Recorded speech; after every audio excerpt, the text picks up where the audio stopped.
નમસ્કાર મિત્રો, આજે હું તમને એક સાચા જેવી લાગતી ઘટનાથી શરૂઆત કરાવીશ. ઉદાહરણ તરીકે ધારો કે આજે રવિવારનો દિવસ છે, તમે ઘરમાં આરામ કરી રહ્યા છો.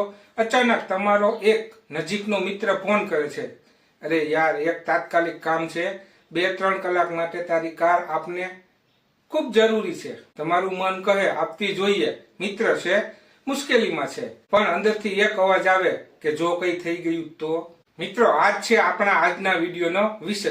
વાહન કોઈને ઉધાર આપવું જોઈએ કે નહીં?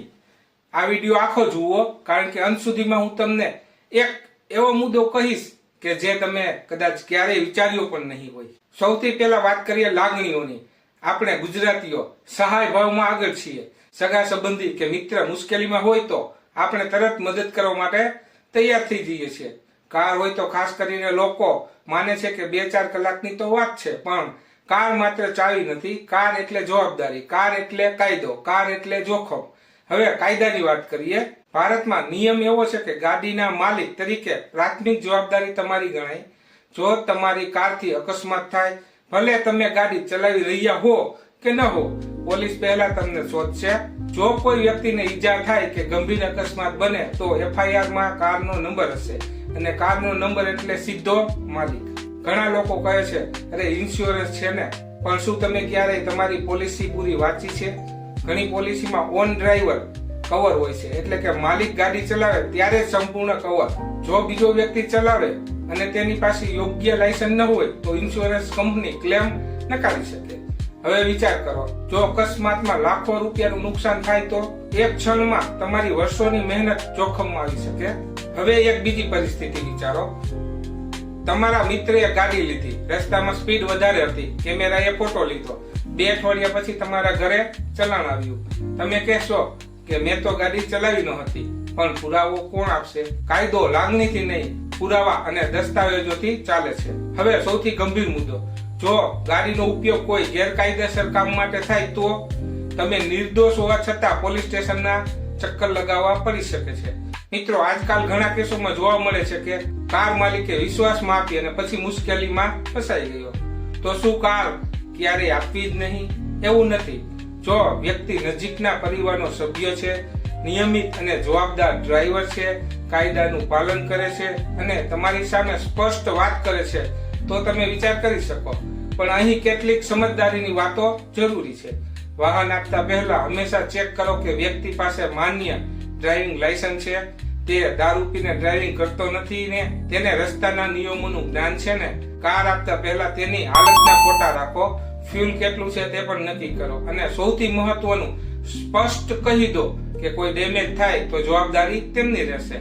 ઘણા લોકો ના કહેતા શરમાવે છે, પણ યાદ રાખો, સાચો મિત્ર તમારી પરિસ્થિતિ સમજશે. જે સમજશે નહીં તેના પર તમે વાહનનો વિશ્વાસ મૂકી શકો. ક્યારેક ના કહેવું સ્વાર્થ નહીં, પણ સમજદારી છે. હવે એક સવાલ હું તમને પૂછું, જો તમારું વાહન એક દિવસ માટે આપ્યું અને તે જ દિવસે તમારા જીવનનો સૌથી મોટો કાનૂની માથાનો દુખાવો બની જાય તો શું તે મદદ યોગ્ય ગણાશે? મિત્રો, વાહન ઉધાર આપવાનો નિર્ણય લાગણીથી નહીં, વિચારથી લો. મિત્રો, તમારે 3 વાતો હંમેશા યાદ રાખવી. 1 વિશ્વાસ, 2 કાયદો અને 3 સંભવિત જોખમ.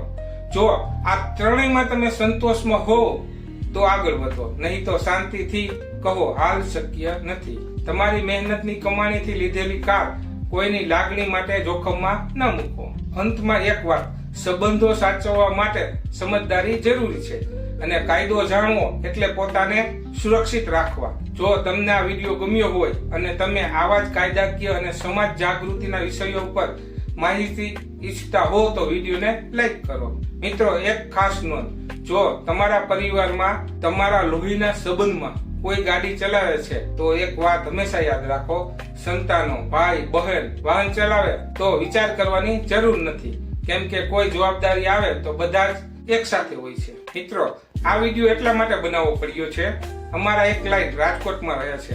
તેમના નજીકના મિત્ર તેમની કાર માંગી જણાવે છે કે રાજકોટથી જુનાગઢ તાત્કાલિક જવું પડે તેમ છે. તારી ગાડી આપને મને, હું સાંજ સુધીમાં પાછો આવી જઈશ. પરંતુ મિત્રો, બન્યું એવું કે સાંજ સુધીમાં કાર તો ન આવી, પણ જેતપુર પોલીસનો ફોન આવ્યો કે કારમાં દારૂ સાથેનો મુદ્દામાલ પકડાયો છે અને ગાડીના કાગળોમાં તમારું નામ છે.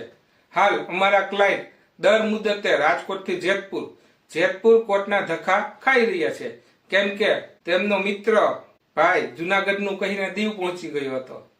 હવે આમાં અમારા ક્લાયન્ટનો વાંક શું હતો? તો મિત્રો, આવું તમારી સાથે ન બને એટલે તમને યોગ્ય કાયદાકીય માહિતી મળે તે હેતુથી તમને ડરાવવા માટે નહીં, પરંતુ તમને જાગૃત કરવાના ઉદ્દેશ્યથી આ વિડીયો બનાવેલ છે. અને આ રાજકોટથી જુનાગઢ વાળી ઘટના માત્ર ઉદાહરણ છે કે આવું બને તો તમે શું કરી શકો. મિત્રો, ઘણીવાર એવું બનતું હોય છે કે આપણે મિત્રનું, સગાનું અથવા ઓળખીતાનું વાહન થોડા સમય માટે ઉધાર લઈએ છીએ, પરંતુ શું તમે ક્યારેય વિચાર્યું છે કે જો આવા ઉધાર લીધેલા વાહન સાથે અકસ્માત થાય તો શું તમને વીમા કંપની તરફથી વળતર મળશે? મિત્રો, ગુજરાત હાઈકોર્ટે આ મુદ્દા પર એક ખૂબ જ મહત્વપૂર્ણ ચુકાદો આપ્યો છે. આ ચુકાદા પ્રમાણે જો કોઈ વ્યક્તિ અન્ય કોઈનું વાહન ઉધાર લઈને ચલાવે અને અકસ્માત સર્જે તો તે વ્યક્તિ વળતર મેળવવાનો હકદાર નથી. ભારતમાં મોટર વાહન સંબંધિત નિયમો મોટર વાહન અધિનિયમ 1988 હેઠળ નક્કી કરવામાં આવ્યા છે. આ કાયદા હેઠળ વાહન અકસ્માતના કેસોમાં વળતર આપવાની વ્યવસ્થા કરવામાં આવી છે. ખાસ કરીને કલમ 163A હેઠળ અકસ્માતના કેસોમાં પીડિતને વળતર મેળવવાની જોગવાઈ છે. પરંતુ અહીં એક મહત્વની વાત છે, આ કલમનો લાભ મુખ્યત્વે થર્ડ પાર્ટી એટલે કે ત્રીજા પક્ષકારને મળે છે. હવે પ્રશ્ન આવે કે થર્ડ પાર્ટી એટલે કોણ? થર્ડ પાર્ટી એટલે તે વ્યક્તિ જેને અકસ્માતમાં નુકસાન થયું હોય પરંતુ જે વાહનનો માલિક કે ડ્રાઈવર નથી. ઉદાહરણ તરીકે, જો રસ્તા પર ચાલતા કોઈ વ્યક્તિને કોઈ વાહન ટક્કર મારે તો તે વ્યક્તિ થર્ડ પાર્ટી ગણાય છે અને તેને વીમા કંપની પાસેથી વળતર મળી શકે. પરંતુ જો કોઈ વ્યક્તિ પોતે જ વાહન ચલાવી રહ્યો હોય અને અકસ્માત થાય તો પરિસ્થિતિ અલગ બની જાય છે. ગુજરાત હાઈકોર્ટમાં એક કેસ આવ્યો હતો જેમાં એક વ્યક્તિએ બીજા વ્યક્તિનું વાહન ઉધાર લઈને ચલાવ્યું હતું અને ત્યારબાદ અકસ્માત થયો હતો. ત્યારબાદ વળતર મેળવવા માટે કેસ કરવામાં આવ્યો. કોર્ટમાં મુખ્ય પ્રશ્ન એ હતો કે શું ઉધાર લીધેલ વાહનનો ડ્રાઈવર વીમા કંપની પાસેથી વળતર માંગવાનો હકદાર છે? આ કેસની સુનાવણી દરમિયાન હાઈકોર્ટે મોટર વાહન અધિનિયમની જોગવાઈઓ અને અગાઉના સુપ્રીમ કોર્ટના ચુકાદાઓનો અભ્યાસ કર્યો. કોર્ટે જણાવ્યું કે જ્યારે કોઈ વ્યક્તિ વાહન માલિક પાસેથી વાહન ઉધાર લે છે ત્યારે તે વ્યક્તિ કાયદાકીય રીતે માલિકના સ્થાન પર આવી જાય છે, એટલે કે તે વ્યક્તિ થર્ડ પાર્ટી ગણાઈ શકતો નથી. અને કારણ કે તે થર્ડ પાર્ટી નથી, તેથી મોટર વાહન અધિનિયમની કલમ 163A હેઠળ તે વળતર મેળવવાનો હકદાર નથી. હાઈકોર્ટે પોતાના ચુકાદામાં સુપ્રીમ કોર્ટના બે મહત્વપૂર્ણ કેસોનો પણ ઉલ્લેખ કર્યો છે. આ બંને કેસોમાં પણ સુપ્રીમ કોર્ટે સ્પષ્ટ કર્યું હતું કે જો કોઈ વ્યક્તિ પોતે જ વાહન ચલાવી રહ્યો હોય અને તે વાહન માલિક પાસેથી ઉધાર લીધેલું હોય તો તે વ્યક્તિને વીમા કંપની પાસેથી વળતર મળતું નથી. હાઈકોર્ટના ચુકાદાથી હવે કાયદાકીય સ્થિતિ વધુ સ્પષ્ટ થઈ ગઈ છે. હવે જો કોઈ વ્યક્તિ મિત્ર અથવા સગાનું વાહન લઈને ચલાવે અને અકસ્માત થાય તો તે વ્યક્તિ વીમા કંપની પાસેથી વળતર માંગવાનો હકદાર રહેતો નથી. મિત્રો, આથી તમામ લોકો માટે એક મહત્વપૂર્ણ સંદેશ છે. કોઈ પણ વ્યક્તિનું વાહન ઉધાર લઈને ચલાવતા પહેલા ખૂબ સાવધાની રાખવી જોઈએ, કારણ કે અકસ્માત થાય તો તેની સંપૂર્ણ જવાબદારી તમારા પર આવી શકે છે. અને ઘણીવાર લોકો એવું માને છે કે વાહનનો વીમો છે એટલે નુકસાન ભરપાઈ મળી જશે, પરંતુ કાયદાની દ્રષ્ટિએ હંમેશા એવું બનતું નથી. આથી વાહન ચલાવતા પહેલા નિયમો અને કાયદાની માહિતી હોવી ખૂબ જરૂરી છે. મિત્રો, અંતમાં માત્ર એક જ વાત કહું, વાહન માત્ર લોખંડનો ટુકડો નથી, તે તમારી મહેનત છે, તમારી જવાબદારી છે અને કાયદાની નજરે તમારી ઓળખ છે. કોઈને વાહન આપતા પહેલા માત્ર લાગણીથી નહીં પણ સમજદારીથી નિર્ણય લો.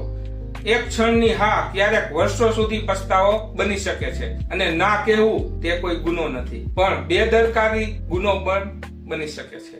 જો તમને આ માહિતી ઉપયોગી લાગી હોય તો વિડીયોને લાઈક કરો અને તમારી પાસે વાહન માંગતા મિત્રોને જરૂર શેર કરો. અને આવી જ કાયદાકીય અને જનજાગૃતિની માહિતી માટે ચેનલને સબસ્ક્રાઇબ કરો અને કોમેન્ટમાં જરૂર લખજો તમે કોઈને વાહન ક્યારે ઉધાર આપશો કે નહીં અને કેમ. ફરી મળીએ એક નવા મહત્વપૂર્ણ વિષય સાથે. ત્યાં સુધી સુરક્ષિત રહો, સમજદારીથી નિર્ણય લો.